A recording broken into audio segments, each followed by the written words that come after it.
number 7, you see Angelle Sampey, still looking for her first win, but she's coming back to a racetrack that has treated her very, very well in the past.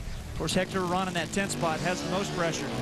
How well has it treated her? Well, 6 national event wins, and if you dive back to October of '06 aboard the Suzuki, the U.S. Army Suzuki, she sets the national record, 6:93.9. Just some of the good times Angelle has had here, and she is the focus of our Harley-Davidson quarter-mile profile. She's standing by with John Kernan. And Dave, you mentioned just how much success Angelle has had here at Maple Grove. And Angelle, this year we've talked about the transition you made, change in manufacturers, back with George Bryce. We've seen improvement. Is this a good place, and are you ready to go out there and get that first win this year?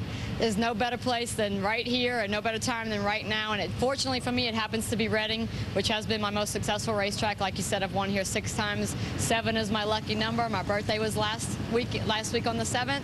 We thought we were going to do it in Brainerd, but you know what? If I had to wait till this week in Reading, which was where my first win was ever, we'll get the Rush Racing bike in the winner's circle here. It's got to happen. It's going to happen sooner or later. I haven't been a whole season without a win. It's got to be this weekend.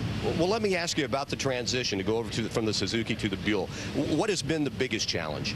I'd probably have to say the RPMs, you know, listening and feeling the motorcycle. On the Suzuki, I was on it for 11 years. I knew exactly what that bike felt like. On the Buell, it's such a lower RPM that we're running. The burnout was harder. And then when I was shifting gears, sometimes I couldn't feel how high the bike was revving because it still sounds really low and I was hitting the rev limiter. So it took me a while to get used to the sounds and the feel of it. But I think after, you know, 3/4 of the season almost, I finally am getting it. Well, you can see that she and hear that she is very confident about getting that first win of the year today, Dave.